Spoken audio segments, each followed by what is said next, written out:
In the run-up to the election, we talked quite a bit about Russell Vogt. He was part of the offshoot organization aligned with the Heritage Foundation that developed Project 2025. There's a lot of stuff in Project 2025. What is it, 900-page document? The heart of it is, some of it is sort of like standard conservative stuff and stuff that's been around, some of it like radical policies. But the fundamental heart of it has always been centered around the destruction of the administrative state. You'll recall that's what Steve Bannon called for at CPAC 8 years ago, right around now. I think it was in February of 2017. And it took them a while to sort of figure out how they were going to do it. And by the end of Trump's first term, they wanted to create this Schedule F employment edict, essentially getting rid of the civil service status of a lot of the career people who work in our government, who work for Republican administrations, who work for Democrat administrations, and just bounce back and forth. It doesn't matter, because there has been at least a begrudging one on the Republican side that we need agencies in government to function. You know, Nixon started the EPA. Right.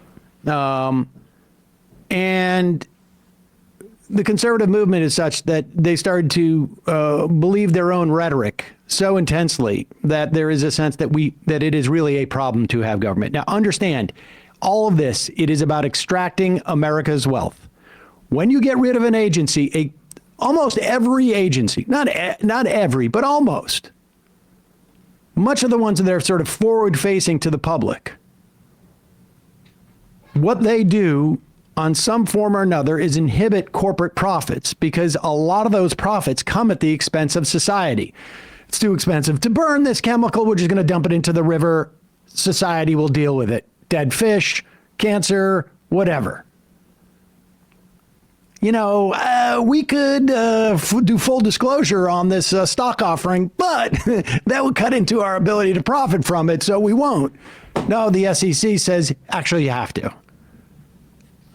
We could go down the line with this. People get it. You know what? It's much easier. We're going to make a lot more money if we can put 75 chickens into this little coop and just give them a ton of antibiotics and not worry so much about any diseases they might have.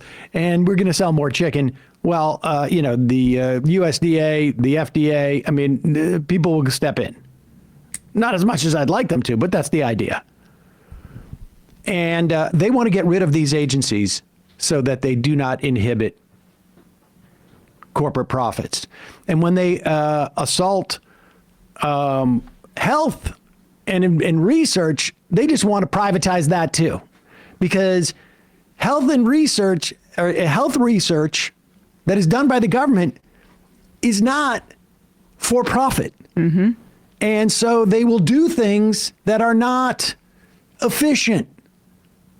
If your sense is the only thing that's efficient is one that drives profit, then all of the research the government does, and the government does it because the private sector won't. I mean, and it's all also a completely false notion. It's not, corporations are not more efficient than the public sector, because a lot of the money that they extract or that they make goes to things like corporate stock buybacks that are just about inflating the wealth of the wealthiest people on the board or the executives.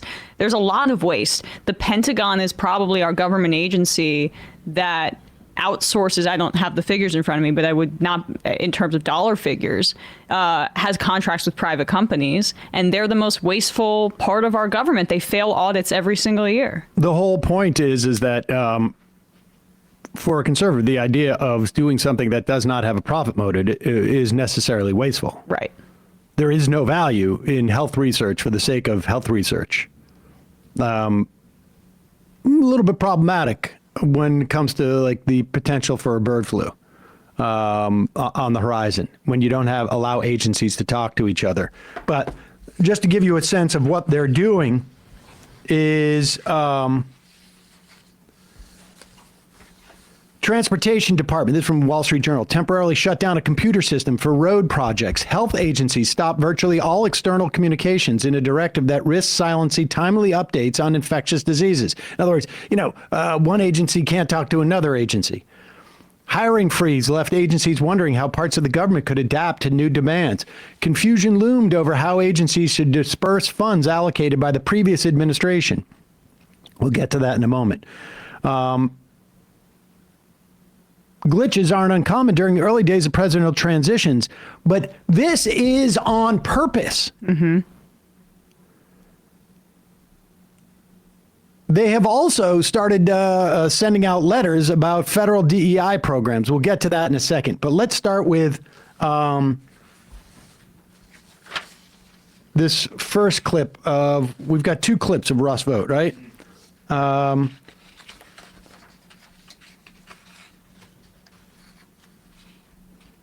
You heard yesterday Tim Kaine say, is it woke to do this? Is it woke to do that?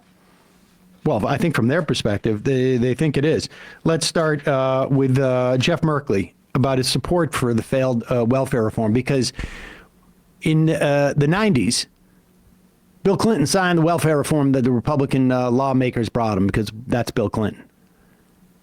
And it wasn't until we started having severe job losses that we really saw the impact of what was happening here. Extreme poverty went through the roof. Go ahead.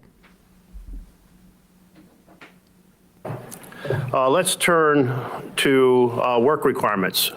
You've been a big advocate of work requirements. You encourage states to adopt waivers that would allow them to do that. Pause it, incidentally. Medicaid. He's saying work requirements, not for getting some type of welfare payments, work requirements for Medicaid, for health care. And also, just to be clear here, a lot of times when you can't work, it's because of health reasons. Good. You encourage states to adopt waivers that would allow them to do that for Medicaid. One state tried it, Arkansas. It produced no increase in the hours worked, no increase in employment. It failed. Why did it fail? Because the way that people are able to work is when they're healthy. When they can't access health care because you want to cut it off, they're really trapped in poverty. And trapping people in poverty is really, well, not helpful. Now that your idea failed so miserably, are you going to advocate for it again? You know, Senator, one of the major legislations that our side has been very proud of since the 1990s was the impact of welfare reform in the 1990s. It led to caseload reductions, people getting off of welfare, going back into the workforce.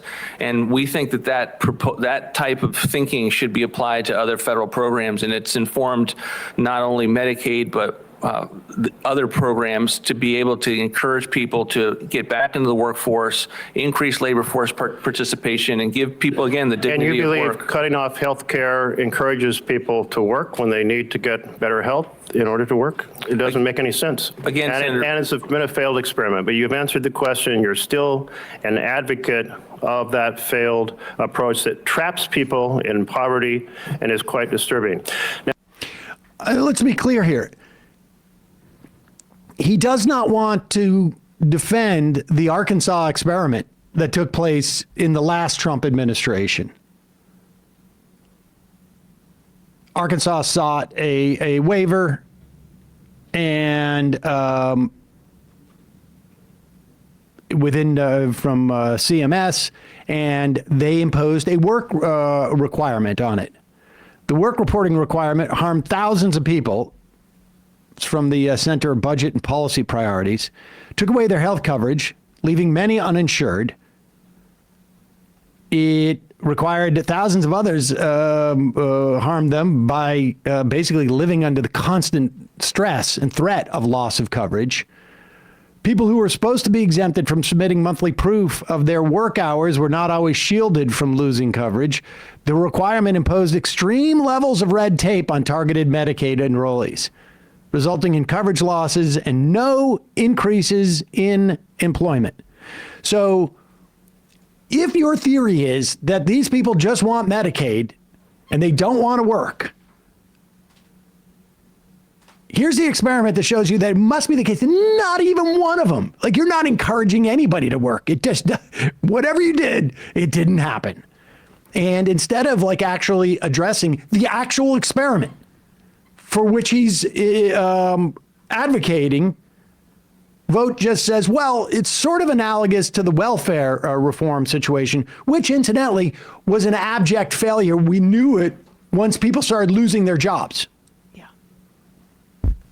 Vogt is the Trump OMB director. He is going to be the one who's in charge of both like austerity on a programmatic level and at driving out all these employees. It's stuff like Schedule F, I should say. Here is Chris Van Allen asking if Trump will comply with the Impoundment Control Act. The Impoundment Control Act is legislation passed by Congress that says if we pass a bill, let's say the Inflation Reduction Act, and it has billions of dollars worth of payments to go out. It obviously just doesn't go out on day one. It goes through different processes. Different agencies send, here's for building tunnels. Here's for building communities. Here's for whatever it is. It goes through these different agencies. So the money's not out the door on day one. In fact, in a lot of situations, it takes a couple of years, 3 years, 4, 5 years. Sometimes it's not even scheduled to then. Donald Trump wants to stop those payments. But it is illegal to do so unless Congress completely overturns the law. And the law that says it's illegal to do that is the Impoundment Control Act. And Russ Vogt is the one who would oversee disbursements of these monies that Congress has already said should go to X, Y, or Z. Now, I listened very carefully to the exchange you had with Senator Murray, and you had a very clear opportunity to say, yes, you will comply with the Impoundment Control Act. I didn't hear you say that, so just to give you another chance, will you comply with the Impoundment Control Act? Senator, the president ran against the Impoundment Control Act. This is, Mr. Vogt, I know what the president did. He wants to change lots of things. He can submit legislation to do that.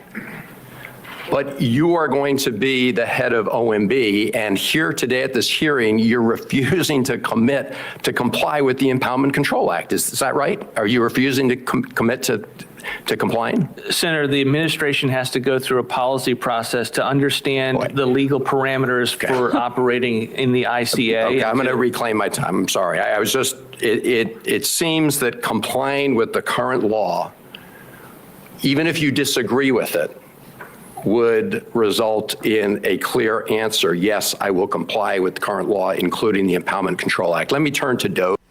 Understand that all bets are off. Yep. They don't feel like they have to do anything statutorily. That's basically them saying if Congress passes like a law that I don't like, I don't necessarily need to enforce it. This is his attempt to expand his powers beyond really anything that the Constitution ever enumerated to the presidency. The presidency and the executive branch is even more powerful. It gets more powerful every year.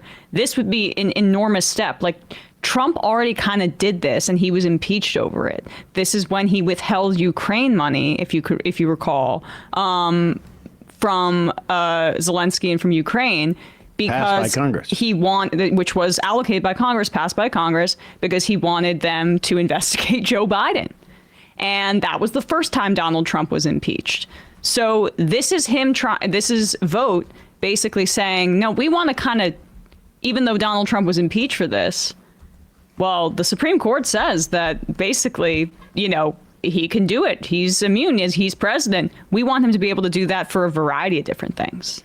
So understand, we've got Vogt essentially talking about means testing or work requirements on programs like Medicare and Medicaid.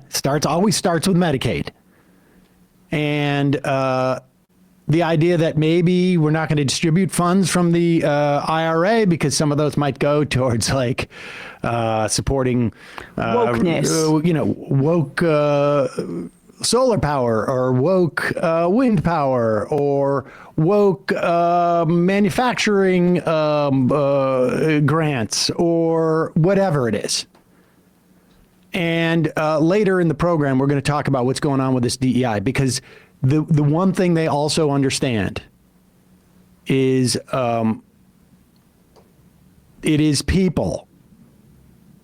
If you can get you can mess with policies much easier by messing with the people that are supposed to be executing them. That's why Russ Vought is there. He's the one who's willing to say to Donald Trump, it's against the law what you want to do to not pay out this money that Congress has authorized and allotted, but I'm with you, guy. Right. And I'm going to help, quote, traumatize the federal workers to the point where they feel intimidated internally from doing their jobs. We're going to get to that. That's what the whole DEI thing is a cover for. It's just the first wave. Hey, folks, don't forget to hit the subscribe button and check out our daily show. We do it every day at 12 p.m. Eastern for about 2.5 hours. We even take phone calls. You should check that out.